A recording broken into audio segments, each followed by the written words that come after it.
मेरे साथ बोलिए, भारत माता की।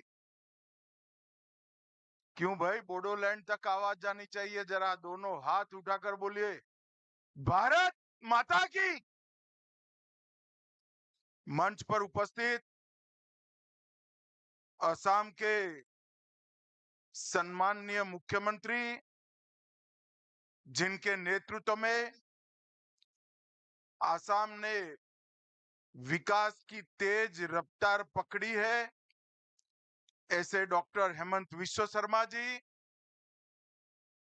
दिल्ली की लोकप्रिय मुख्यमंत्री बहन रेखा गुप्ता जी, भारत सरकार में मेरे साथी मंत्री श्री पवित्रा मार्गरेटा जी, संसद में मेरी साथी बांसुरी स्वराज जी,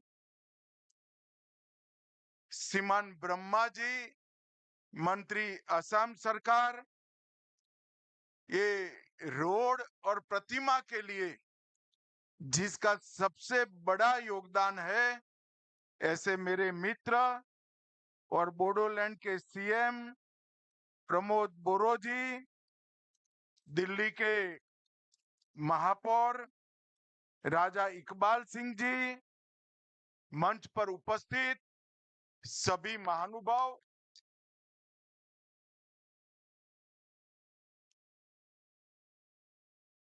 ठीक है भैया, रहने दो। मंच पर उपस्थित सभी महानुभाव, आज के इस सभागार में आए हुए बोडोलैंड और असम से आए हुए मेरे प्यारे सभी भाइयों बहनों को प्रणाम। और सबसे बड़ा, सामने स्क्रीन पर दिखाई पड़ता है, असम और बोडोलैंड में हजारों हजार की संख्या में बोडोफा के सभी मानने वाले भाइयों को मेरा प्रणाम नमस्कार। आज अपनी जाति के लिए, अपने क्षेत्र के लिए सम्मान और अधिकार की लड़ाई पूरा जीवन लड़ने वाले बोडोफा उपेंद्रनाथ ब्रह्मा की 35वीं पुण्यतिथि। और मेरा सौभाग्य है कि उसी दिन दिल्ली के दिल जैसी कैलाश कॉलोनी में, जो दिल्ली का सबसे बड़ा संभ्रांत क्षेत्र है, वहां पर बोडोफा की आदमकद प्रतिमा और एक बहुत बड़े राजमार्ग का नाम बोडोफा के नाम पर देने के लिए मैं आ गया। दिल्ली में लगी ये प्रतिमा सिर्फ बोडोलैंड के लिए महत्वपूर्ण नहीं है, मेरे बोडो भाइयों बहनों के लिए महत्वपूर्ण नहीं है। पूरे देश भर में छोटी छोटी जो जनजातियां हैं, जो आजादी के कई सालों तक सम्मान की खोज में संघर्ष करती रही, अपनी भाषा के लिए, अपने धर्म के लिए, अपने जाति के लोगों के उत्कर्ष और विकास के लिए, जब बोडोफा की प्रतिमा यहां लगती है, उपेंद्रनाथ ब्रह्मा की जब प्रतिमा यहां लगती है, न केवल बोडोलैंड, न केवल असम, देश भर की इस सभी छोटी जनजातियों का सम्मान होता है।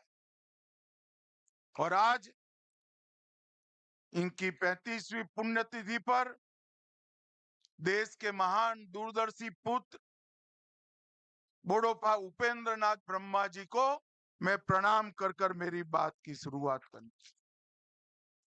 मित्रों, अभी अभी कार्यक्रम की शुरुआत के पहले हमने पहलगांव में जो आतंकी भेंट चढ़े, जिनका बलिदान हुआ, वो हमारे प्यारे भाइयों बहनों को श्रद्धांजलि दी। मैं आज उन सभी आतंक की भेंट चढ़ने वाले हमारे नागरिकों को, उनके परिवारजनों को कहना चाहता हूं, एक क्षति सिर्फ आपकी क्षति नहीं है, आपके जितना ही दर्द देश के हर नागरिक के दिल में है, हर नागरिक इतना ही दुख का अभिव्यक्ति करना चाहता है। और मैं आज पूरे देश की जनता को यह बताना चाहता हूं कि 90 के दशक से कश्मीर में जो आतंकवाद चला रहे हैं, उनके खिलाफ हमारे प्रधानमंत्री नरेंद्र मोदी जी का जीरो टॉलरेंस का नीति, हम मजबूती के साथ अपनी लड़ाई लड़े हैं। और आज वो ये न समझ ले कि हमारे 27 नागरिकों का जान लेकर ये लड़ाई जीते हो। मैं सभी आतंक फैलाने वालों को कहना चाहता हूं कि लड़ाई का अंत नहीं है, एक मकाम है। हर व्यक्ति को चुन चुन कर जवाब भी मिलेगा, जवाब भी लिया जाएगा।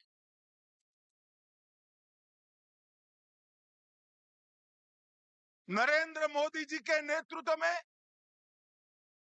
चाहे उत्तर पूर्व हो, चाहे वामपंथी उग्रवाद का क्षेत्र हो, चाहे कश्मीर पर पड़ी आतंकवाद की छाया हो, हर चीज का मजबूती के साथ हमने जवाब दिया है। और अगर कोई एक कायराना हमला कर ये समझता है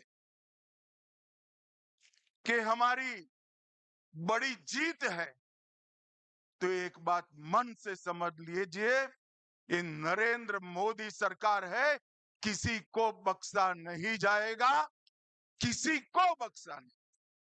इस देश की इंच इंच भूमि पर से आतंकवाद को मूल समेत उखाड़ने का हमारा संकल्प है और वो सिद्ध होकर रहेगा। और इस लड़ाई में न केवल 140 करोड़ भारतीय, पूरी दुनिया भारत के साथ खड़ी, लामबंद होकर सभी दुनिया के देश एक मुश्त होकर आतंकवाद के खिलाफ ये लड़ाई में भारत की जनता के साथ खड़े हैं। और मैं फिर से संकल्प दोहराना चाहता हूं, जब तक आतंकवाद समाप्त नहीं होगा, हमारी लड़ाई चालू रहेगी। और जिन लोगों ने एक कृत्य किया है, उसका उचित दंड उनको निश्चित रूप से दिया जाएगा। भाइयों बहनों, आज बोडोफा उपेंद्रनाथ ब्रह्मा की 9 फुट ऊंची प्रतिमा का यहां अनावरण किया गया। बोडोफा न केवल बोडोलैंड के लिए, न केवल बोडो जाति के लिए, समस्त आदिवासी समुदाय के लिए सम्मान, पहचान और समान अधिकारों की लड़ाई के लिए जाने जाते हैं। इतने छोटे से कालखंड में देश के एक विषम क्षेत्र में जन्मे आदिवासी बच्चे ने पूरे जनजातीय समाज को एकजुट कर अपने अधिकार से के लिए शांतिपूर्ण मार्ग पर लड़ने की शिक्षा दी। हम बोडो है, इसका हमें गर्व है। और इस सूत्र को लेकर बोडोफा ने दारुण गरीबी में जीने वाले सभी जनजाति के लोगों को एकत्रित किया और संघर्ष करने की शुरुआत की। दिल्ली में आवाज बुलंद की, बीएससी, बीए भी किया, एलएलबी भी किया और इन्होंने जितनी परीक्षाएं पास की, इससे सबसे बड़ी परीक्षा थी बोडोलैंड की आवाज को कश्मीर से कन्याकुमारी तक पहुंचाना और अधिकारों को प्राप्त करने के लिए संघर्ष शुरू करना। मगर आज बोडोफा नहीं है। जियो और जीने दो का उनका सूत्र पूरे बोडोलैंड, पूरे आदिवासी समाज ने स्वीकारा है। और आज अगर बोडोफा होते तो उनको देखकर बड़ा आनंद आता। हजारों युवाओं के बलिदान के बाद आज हमारा बोडोलैंड शांति और विकास के रास्ते पर आगे बढ़ चुका है। पूरा असम बोडोलैंड के लोगों को स्वीकारता है और बोडोलैंड असम को स्वीकारता है। आज बोडोलैंड से बहुत सारे लोग मुझे सुन रहे हैं। मैं सभी को कहना चाहता हूं कि जरा सी भी इंफीरियरिटी कॉम्प्लेक्स आपके अंदर ना लाइएगा। इस देश पर आपका इतना ही अधिकार है जितना मेरा। अब बोडोलैंड के युवा अपने अधिकार के लिए लड़ने की जरूरत नहीं है। 2014 से एक ऐसे व्यक्ति का शासन इस देश में है, ऐसी पार्टी का शासन इस देश में है जो मानते हैं कि भारत पर सबका अधिकार है और सब पर भारत का अधिकार है। और इसी सूत्र के तहत आज बोडोलैंड विकास के रास्ते पर आगे बढ़ा है। मैं 2019 में गृह मंत्री बना। प्रधानमंत्री जी ने नॉर्थ ईस्ट की समस्याओं को कंसंट्रेट करने का कहा। बोडोलैंड के लोगों के साथ चर्चा हुई। प्रमोद जी यहां बैठे हैं। 9 महीने की विशद चर्चा के बाद 2020 में बोडो एग्रीमेंट हुआ और सभी लोग हथियार डालकर आज मेन स्ट्रीम में शामिल हो चुके हैं। मगर देश भर के जनजाति समाज को मैं कहना चाहता हूं, भारतीय जनता पार्टी की जो सरकार है वो जो समझौते करती है इसका पालन भी करती है।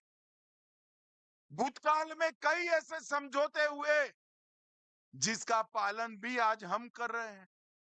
उन्होंने नहीं किया अपने समय में, मगर मैं बोडो वासियों को बताना चाहता हूं, बोडोलैंड वासियों को बताना चाहता हूं कि आपसे जो समझौता हुआ उसके 96% मुद्दे हमने क्लियर कर दिए हैं।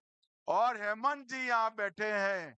हेमंत जी आज निर्णय कर जाइए कि असम में चुनाव के पहले 100% मुद्दों को हम क्लियर कर देंगे। ये नरेंद्र मोदी सरकार का, ये भारतीय जनता पार्टी की सरकार का एक बहुत बड़ा भेंट है असम के लोग, नॉर्थ ईस्ट के लोग। हमने 20 से ज्यादा समझौते किए हैं।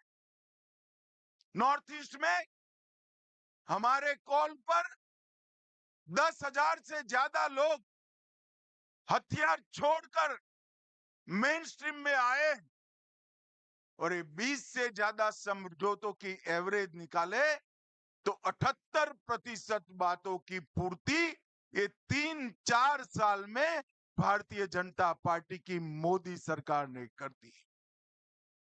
यही बताता है कि हम जो कहते हैं वो करते हैं। और आज पूरा असम शांति के रास्ते पर आगे बढ़ चुका है। और मैं बोडोलैंड की एक विराट रैली में, लाखों लोग थे, बहुत बड़ी रैली हुई थी। वो रैली में कहकर आया था कि हम मई एंड के पहले बोडोपा की प्रतिमा भी लगाएंगे और उनके नाम पर रास्ते का नामाभिधान भी करेंगे। और आज 1 मई को उनकी पुण्यतिथि के दिन, अभी मई समाप्त भी नहीं हुआ है और ये वादा हमारा आज पूरा हो चुका है।